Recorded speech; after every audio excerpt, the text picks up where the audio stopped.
It's an ordinary day and nothing is wrong. I walk to my last class with this lie on repeat in my head. It's the last day before Christmas break, and I've dressed accordingly. I'm still in my conservative style, black pixie pants and an Italian wool blend turtleneck. But for a dash of festivity, I put on red plaid flats and small antique gold chandelier earrings. I'm pretending to be absorbed in something on my phone, but am aware of people looking at me differently, in a daring, almost gloating kind of way.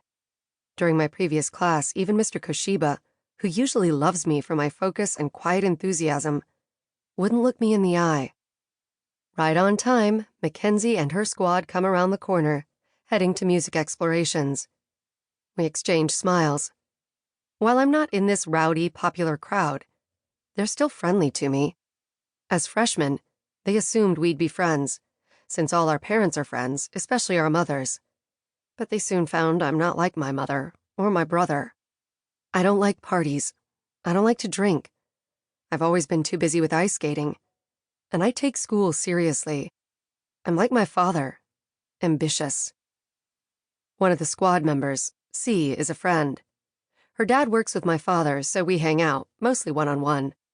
I can be dorky and relaxed with her, and vice versa. She's not with them, I notice, which is odd. I tease her for being so tethered to these girls, as if she'd float away without them.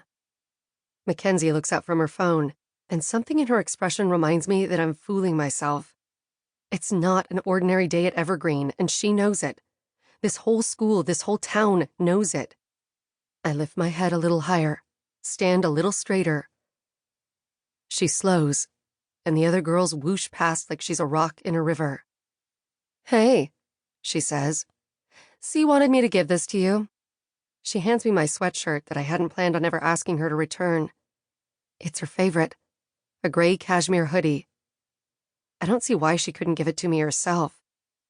Is she out sick? I adjust my saddlebag. Sort of, she says. I don't ask more questions, not wanting to show my confusion. How are you doing? She asks. I look around. Fine. Why? I shouldn't have welcomed more conversation. And what is her motive for being concerned? Come on, she says in a quieter voice. I know it must be hard. It's then that I remember. A few years ago, her mom went to jail for tax evasion, but that's hardly the same. My dad isn't guilty, and he won't go to jail. Her mom was a crook. It's pretty typical, I say, in his line of work. Totally, she says. Her parents were there at the opening, and I wonder if they bought in. I think back to the party where my dad announced the launch of Arya's construction. He began his speech with, I don't ask myself how much I can make. I ask myself, what can I create? What kind of life can we erect for our children?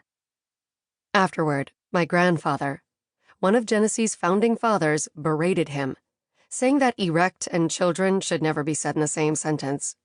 But still, I could tell he was proud of my dad. Dad was following in his footsteps, or now, the rascal path. He was continuing the developer tradition, but stepping it up, making condo units designed like custom homes.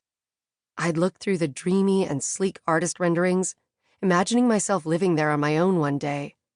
The building would have a gym, wine cellars, concierges, a salon, a dog park, dining rooms, a movie theater. You'd never have to go anywhere for anything. You'd live in a beautiful bubble, with people just like you. The worst is the pity, Mackenzie says, and her face seems to tighten at a memory. I know exactly what she's talking about. Pity is insulting, embarrassing.